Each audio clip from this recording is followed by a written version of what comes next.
अरे शहर के पास के गांव की लड़की लाए हम। समझ लीजिए हमारे शहर से 40 मिनट का रास्ता है बहू के घर का, लेकिन है पूरा देहात एरिया। अच्छा क्या बहन जी, गांव देहात की लड़कियां ही सही रहती है। शहर की लड़कियां तो ऐसी आग लगाती है कि समझ लीजिए फायर ब्रिगेड भी बुझा ना पाए। सही तो है, पर आपको तो पता ही है गांव के लोगों के बीच में शहर का कितना क्रेज होता है। अब इसी के साथ परिवार वालों को देख लीजिए, आए दिन कोई ना कोई भाई इसका हम लोगों के घर में पड़ा रहता है। आता भी बिल्कुल खाली आता है। यह नहीं कि बहन के यहाँ जा रहे हैं तो 2 किलो मिठाई ले चले, फल फूल ले चले, लेकिन नहीं जी, हाथ झुलाते झोला उठाकर चले आते। अरे माँ, वो मेरे भाइयों का एडमिशन शहर के अच्छे कॉलेज में हो गया है ना, तो छुट्टियों में अपनी बहन से मिलने के लिए आ जाते हैं। तो प्रॉब्लम क्या है? ज्यादा मुंह ना चलाया करिए मेरे घर के लिए, समझी? ये लीजिए, दवाई खा लीजिए। सास पड़ोसी की तरफ देखती है। वैसे बहुत सही तो कह रही है। अब शहर में बच्चा रह रहा है तो छुट्टी में परेशान हो जाता है। अब दीदी का ससुराल है तो क्यों ना आ जाए। वैसे भी बड़ी बहन तो माँ जैसी होती है। पर आप परेशान ना हो, दीपा जैसी बहू तो आपको चिराग लेकर ढूंढने से भी नहीं मिलेगी। तभी वहां बबलू आ जाता है, सबके सामने चाय नाश्ता देखकर। क्या बात है, घर के लोगों को पानी नहीं मिल रहा या पड़ोसियों को पकौड़े खिलाया जा रहा है? वैसे दीपा की क्या तारीफ हो रही थी? बीवी तो अच्छी है ही मेरी, बस कभी कभी भड़क जाती है। पड़ोसी और बेटे के मुंह से बहू की तारीफ सुनकर सास को अच्छा तो नहीं लगा। अच्छा भाई साहब, चाय तो नहीं पियेंगे आप? चलिए फिर मुलाकात होती है। पड़ोसी जो चाय पीने के लिए ही आया होता है, ऐसी बातें सुनकर। वैसे तो चाय पीने ही आया था, पर लग रहा है पिलाने के मूड में नहीं आप। ठीक है, बहू की 2 तारीफ कर दी तो सास का मुंह खुल गया। बबलू बेटा चलता हूँ, अपने आप को संभालना। अपने आप को संभाला मतलब? अंकल मुझे क्या हुआ है, मैं बिल्कुल ठीक हूँ। तुम्हारी माँ का पारा देखकर लगता नहीं कि तुम ठीक रहोगे। चलता हूँ मैं। पड़ोसी तो वहां से चला जाता है, लेकिन सास का पारा सच में हाई हो जाता है। जरूरी है ये 4 लोगों के आगे तुम मेरी बेइज्जती करवाओ? मैंने आपकी बेइज्जती कब की? जब माँ कह रही है कि बहू के घर वाले लोग फ्री में हमारे घर में पड़े रहते हैं, तो क्या जरूरत थी उनकी तारीफ करने की? अरे बोल देते हैं, हाँ शहर में खाने पीने रहने की वैसे इतनी दिक्कत है, ऊपर से तुम्हारे ससुराल वाले आ जाते हैं। बोला नहीं गया तुमसे? 1 नंबर के झोरों के गुलाम हो तुम। ये बोलकर सास सामने रखा पूरा नाश्ता चाय जमीन पर उठाकर फेंक देती है। बबलू को समझ में आ जाता है कि माँ को परेशानी क्या है। तभी वहां दीपा आती है। अरे ये कैसे गिर गया? क्या हो गया? क्या हो गया? मेरा मन कर रहा था सामान पटकने का, तो मैंने पटक दिया। अब बताओ तुम्हें कोई प्रॉब्लम है? जाओ यहाँ से और जल्दी से साफ करो ये सब। पर माँ जी, मैं सुबह से काम कर रही हूँ, थक चुकी हूँ। कल रात भी बहुत देर से सोई थी, मेरी हिम्मत नहीं हो रही है, मैं नहीं कर सकती साफ। मेरी कमर में भी चोट लगी है। ये बोलकर वो सबको अपनी चोट दिखाती है, लेकिन जैसे उसकी चोट से किसी को कोई फर्क ही नहीं पड़ रहा था। अरे क्यों माँ से जुबान लड़ा रही हो? अरे बहू कुछ तो शर्म कर, जरा जरा सी बात पर कमर दिखा देती हो। जाओ जाकर झाड़ू लेकर आओ। और क्या, वैसे भी जरा सा ये सामान समेटने में तुमको कितना वक्त लग जाएगा? सच में तुम ना दीपा बहुत ज्यादा मुंह चलाने लगी हो। दीपा को गुस्सा तो बहुत आता है, लेकिन वो कुछ नहीं बोलती, वहां से चली जाती है। घर वैसा का वैसा ही गंदा रहता है। दीपा की सास भी उसके खिलाफ। दीपा के पति बबलू और बेटे रोहन के कान भरे होते हैं, जिसके बाद से उसे कोई नहीं पूछता था। देर रात। अरे तुम सोई नहीं? आपका इंतजार कर रही थी। बस बहुत देर से मिली क्या? पति कुछ नहीं कहता, बैठकर टीवी देखने लगता है। दीपा सोने जा रही थी कि क्या बात है, खाना नहीं दोगी? रात के 2 बजे आप खाना खाकर आने वाले थे ना? हाँ तो नहीं आया, अब भूखा मत जाऊं। दीपा किचन से रोटी सब्जी गरम करके पति के सामने रखती है। पति उठाकर थाली दीवार पर फेंक देता है। क्या हो गया? सब ठीक तो है? मतलब मैं रात को थक कर आया हूँ। वैसे भी शादी वाले घर में खाने पीने को कुछ खास था नहीं, और अपने घर में भी यही सब। जाओ दाल चावल लेकर आओ। लेकिन वो नहीं है। तभी वहां सास आ जाती है। नहीं है तो खाएगा नहीं क्या कुछ? माँ तू जा, इसके तो बस की है नहीं खाना बनाना। तू ही बना दे मेरे लिए दाल चावल। हाँ मतलब वो मैं। हाँ माँ, क्या हो गया, हकला क्यों रही है? अरे वो मैं बना देती, लेकिन वो क्या है ना, मेरी कुंडली में अंधेरा होने के बाद रसोई में जाने से जान को खतरा लिखा है। सास बेटे अभी आपस में बात कर रहे थे कि दीपा तब तक दाल चावल बनाकर रख देती है। आगे से खाना खाना हो तो घर पर पहले से बता दिया करिए। होटल नहीं खुला है ये, और जो दीवार पर खाना फेंका है ना वो साफ करके सोना। मैं चली सोने। दीपा इस बार गुस्से से बोलती है। आय हाय बड़ी आई। दीपा को गुस्सा आ जाता है। माँ जी आप तो सो रही थी ना, कैसे उठ गई? और आपको मैं आखिरी बार बता रही हूँ, खाना फेंकने का तुम्हारा और तुम्हारी माँ का शौक खत्म नहीं हुआ ना, तो तुम दोनों को खाना ही नहीं बना कर दूंगी, समझे? ये बोलकर दीपा कमरे में चली गई। सास और पति देखते रह जाते हैं कि आखिर ये क्या हो गया। अगले रोज सास मंदिर के लिए जाती है तो, ये लीजिए खरबूजा है, रास्ते में खा लीजिएगा। क्या ये खरबूजा? अरे छोटा सा लंच बॉक्स आपके लिए, मंदिर जा रही है ना, धूप देख रही है कितनी ज्यादा है, कल को चक्कर वक्कर आ गया तो? अरे तो मंदिर जा रही हूँ, कोई तीर्थ में नहीं जा रही हूँ जो खाना पीना साथ बांध रही है। जितना बोल रही हूँ माँ जी उतना सुनिए, मेरे पास ज्यादा समय नहीं है, दिन के खाने की तैयारी भी करनी है। ये छोटा सा लंच बॉक्स पकड़ी और चलिए मंदिर की तरफ। इतना बड़ा लंच बॉक्स, ये किस पार्टी के लिए? पार्टी? किसकी पार्टी? 1 लोग का खाना है। ये तुम्हारा है बड़ा वाला लंच बॉक्स, तुम्हारा बड़ा और छोटा वाला माँ जी के लिए। और मुझसे ना ज्यादा बातें करने की जरूरत नहीं है। कल आप लोगों ने मुझे इतना भला बुरा कहा कि मेरा तो मन ही नहीं कर रहा आप लोगों से बात करने का। ये बोलकर दीपा अपने कमरे में चली जाती है। सास मंदिर जाती है, लेकिन जब मंदिर से लौट रही थी तो, हे भगवान, मुझे तो चक्कर आ रहा है, इतनी धूप में, अभी तो घर भी दूर है, क्या करूं? तभी उसकी नजर झोले पर पड़ती है। टिफिन खोलती है और खा लेती है। हाय, थोड़ा आराम मिला, वरना मैं तो चक्कर खा कर गिरने वाली थी। वो सीधे घर आ जाती है। कल ही मैंने इसको इतना भला बुरा कहा, इतनी खरी खोटी करने के बाद भी इसने मेरे लिए छोटा सा लंच बॉक्स रखा। भला हो भगवान, तूने मुझे दीपा जैसी बहू दी। लेकिन कहते हैं ना, सास तो सास होती है। फिर एक दिन दीपा की सहेली घर आती है तो, अरे सुबह सुबह कौन जाता है किसी के घर, अभी तो दीपा नाश्ता बना रही है। सहेली दीपा की ओर देखती है और दीपा गुस्से में, हाँ तो कौन सा आपकी प्लेट से वो नाश्ता छीन रही है? ये लीजिए नाश्ता, और चाय में चीनी नहीं मिलेगी, शुगर बढ़ा हुआ है, पता है ना? फिर पूरी रात परेशान रहती है। अब कोई बाहर का आकर सामने बैठ जाए तो क्या खाना खाया जा सकता है? सब खाया जा सकता है, और आप तो कहीं भी बैठकर खा सकती हैं। बस आपको डर लगता है कि कहीं आपको कोई देख ना ले चीनी खाते हुए। अरे तो पर थोड़ी सी चीनी खा ली तो क्या हो जाएगा? जैसे माँ जी इतना बोलती है ना, वैसे ही अपनी सेहत का भी ध्यान रखा करिए।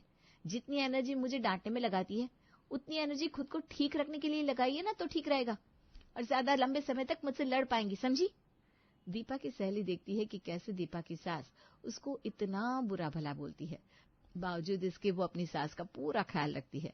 जब दीपा घर का काम करके उसे लेकर अपने कमरे में लेकर बैठती है तो, यार तू सास का ख्याल रखती है, लेकिन वो तो तुझे किसी नौकरानी से कम नहीं समझती। मर जाने दे बुढ़िया को, हमेशा तेरे पर चिल्लाती रहती है। चुप कर यार, कैसी बात कर रही है? सास बहू का रिश्ता तो जग में वैसे ही बदनाम है। अपने बेटे की शादी उन्होंने मुझसे खुद को मरने के लिए नहीं की थी, बल्कि घर का ख्याल रखने के लिए की थी। और वैसे भी यार, उनको मैं क्यों अच्छी लगूंगी? मैं कोई उनकी बेटी थोड़ी ना हूं। बहू तो हमेशा दूसरी होती है। तो बनी रहे मदर टेरेसा, और तेरी सास तेरा गला दबाती रहेगी। चल यार, मुझे मार्केट जाना है, तू भी चला मेरे साथ। अरे नहीं यार, मैं कैसे चलूं, अभी तो पूरा काम बचा है। उनके कपड़े धोने हैं, प्रेस करने हैं, दिन का खाना, उसके बाद रोहन भी आ जाएगा। एक काम कर, तू जा, मैं फिर कभी तेरे साथ चलूंगी। सहेली वहां से निकल रही थी कि बबलू आ जाता है। क्या बात है, मेरी बीवी को तो हर वक्त फुर्सत ही फुर्सत है, सहेली के साथ गप्पे लड़ाए जा रहे हैं। सहेली दीपा के पति की बात को अनसुना करके वहां से निकल जाती है। जितना समय तुम ये यारी दोस्ती निभाने में लगाती हो ना, उतना घर के कामों में और मेरी देखरेख में लगाओ तो आइडियल बीवी बन सकती हो। मुझे आइडियल बनाने से पहले एक बार खुद को तो देखिए, बात करने की तमीज नहीं है। मेरी सहेली के सामने कुछ भी बकवास किए जा रहे थे। सुबह का नाश्ता अभी तक मेरे सामने आया नहीं, आज ऑफिस क्या पहनकर जाऊंगा उसका भी कोई अता पता नहीं है, लेकिन जबान सुधारने की जरूरत मुझे है ना? दीपा देखती है कि सामने उसकी सहेली खड़ी है। अरे रीना, वापस आ गई? क्या हो गया, कब आई वापस? वो छोड़, ये बोलकर वो दीपा के पति की ओर घूरती है। मेरी गाड़ी की चाबी रह गई थी। दीपा रीना को उसकी कार की चाबी देती है। चलना, जरा दरवाजे तक छोड़ दी। दीपा पति की ओर देखती है और उसे दरवाजे तक छोड़ने जाती है। क्या हालत बना रखी है तूने। अपने कॉलेज में कितने अच्छे से रहती थी, सबसे फेवरेट लड़की थी तू पूरे कॉलेज की, और आज अपने ससुराल में सबसे ज्यादा अनवांटेड बनकर रह गई। क्यों इन लोगों की जली कट्टी सुनती रहती, पागल है क्या? अरे नहीं यार, ख्याल भी तो रखते हैं ये लोग मेरा, और मैं भी इन लोगों का ख्याल रखती हूँ। वैसे भी जितनी बातें मुझे सुनाते हैं उससे ज्यादा 4 बातें मैं ही सुना देती हूँ। तो छोड़ना, फिर मिलते हैं। ये बोलकर दीपा अपनी सहेली को विदा करके वापस रसोई में आ जाती है और रसोई के कामों में लग जाती है। पति साफ सुथरे कपड़े पहनकर ऑफिस जाता है और जैसे ही ऑफिस में खाने के वक्त अपना बड़ा सा लंच बॉक्स खोलता है। यार एक बात तो है, भाभी जी तेरा बहुत ख्याल रखती है। हाँ तो मेरी बीवी है तो मेरा ख्याल रखेगी ना। अबे वो डरती रहती है कि मैं कहीं कुछ बाहर का ना खा लूं, इसीलिए इतना ताम झाम देकर भेजती है, बड़ा सा लंच बॉक्स। वही तो यार, वैसे तेरे खाने में ना तो ज्यादा नमक होता है ना ही ज्यादा चीनी, दही और सलाद तो भर भर के देती है भाभी जी अपने बड़े से लंच बॉक्स में। मैं तो अपनी बीवी को बोलता रह जाता हूँ, लेकिन उसका तो एक ही तरीका है खाने देने का, भर भर के रोटी सब्जी रख दो, बस काम खत्म। ला तू थोड़ा खाना खिला अपना। बबलू बेचारा क्या बोलता है, खाना दोस्त को देता है और दोस्त का खाना खुद लेता है, लेकिन दोस्त का खाना उससे खाया ही नहीं जाता। वो मन में सोचता है, ये बात तो है, दीपा खाना बहुत अच्छे से देती है, बहुत ख्याल रखती है वो मेरा, तभी शायद मैं इतनी एनर्जी के साथ काम कर पाता हूँ। तभी उसके कान में दोस्त की आवाज आती है। क्या सोच रहा है? वो पापड़ टुकड़ा भाभी जी ने भेजा है, वो जरा पकड़ा रहा। क्या बात है यार, आम की चटनी मस्त बनी है, सही खाना देती है भाभी जी तुझे यार। हाँ देती तो है, लेकिन मेरे लिए देती है। वो क्या है ना, मुझे पापड़ चटनी के बिना खाना खाया नहीं जाता। खाया नहीं जाता तो अब खाने की आदत डाल ले। अरे क्यों आदत डाल लूं भाई, मेरी बीवी ने मेरे लिए इतने अच्छे से इतनी मेहनत से खाना पैक किया और वो खाना मैं तुझे दे दूं, मुझे डंडे मारेगी। वैसे भी मेरी बीवी पूरी झांसी की रानी है। चल खाना वापस कर। बबलू दोस्त का सादा सा सिंपल खाना उसको पकड़ा के अपना लंच बॉक्स ले लेता है और खाना खाने लगता है। तभी वहां दूसरा दोस्त आता है। यार बबलू, तेरा इतना बड़ा लंच बॉक्स देखकर ना मुझे बहुत जलन होती है। मेरी बीवी से तो 2 डब्बे ही नहीं भरे जाते हैं, और तेरी बीवी लगता है तू काम में बाद में बैठता है, वो पहले खाना रख देती है। सच में यार मानना पड़ेगा भाभी जी को। हाँ नहीं तो क्या। अच्छा चलो अब खाना खाओ और अपने अपने काम में लग जाओ। पति घर आता है तो देखता है पड़ोसन उसकी माँ के साथ बैठी है। लो बबलू भी आ गया। अरे बेटा गजब हो गया, तेरी मौसी देख क्या बोल रही है।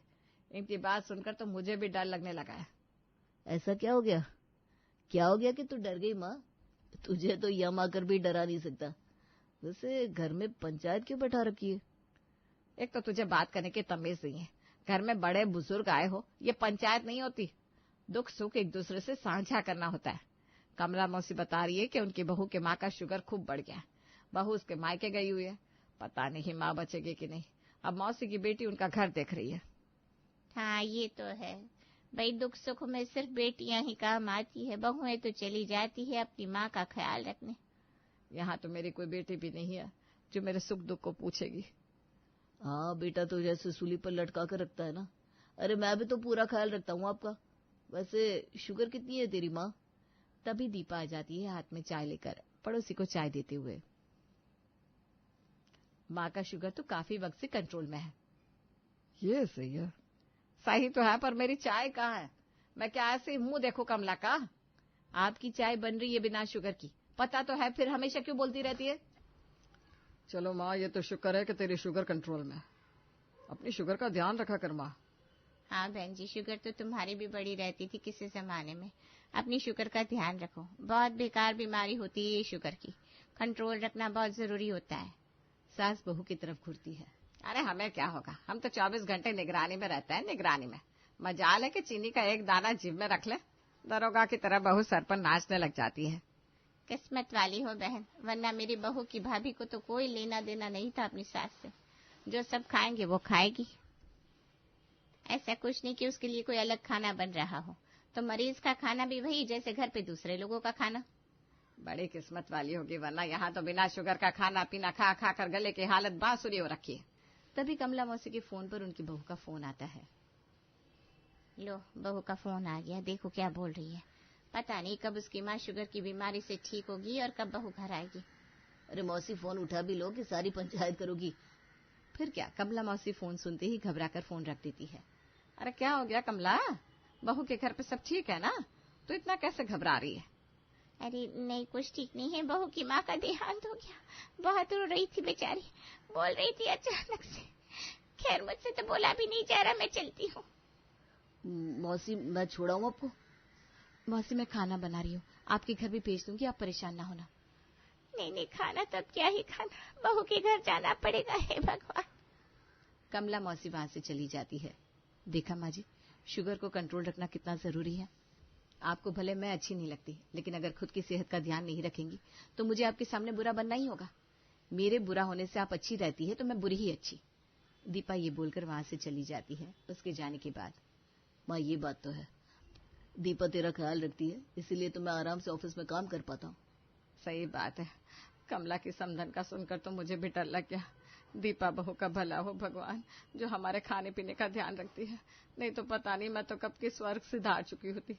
और पता है मैंने तो बहू के साथ कभी कुछ अच्छा बोला ही नहीं। और नहीं तो क्या माँ, मैंने भी हमेशा उसे गुस्सा ही दिखाया। अब मैं तुझे क्या बताऊं, मेरे ऑफिस में जब मेरा टिफिन खुलता है तो सब मुझे कहते हैं, इतना बड़ा लंच बॉक्स तो किसी का नहीं है। एक एक चीज बहुत ही कायदे से वो मेरे लंच बॉक्स में रखती है। सही कह रहा है बेटा, हम भले ही बहू को कितना अपमान करें, उसके साथ जितना भी लड़ाई झगड़ा करें, लेकिन वो अपना फर्ज नहीं भूलती, हम सबका ध्यान रखती है। भला हो दीपा का।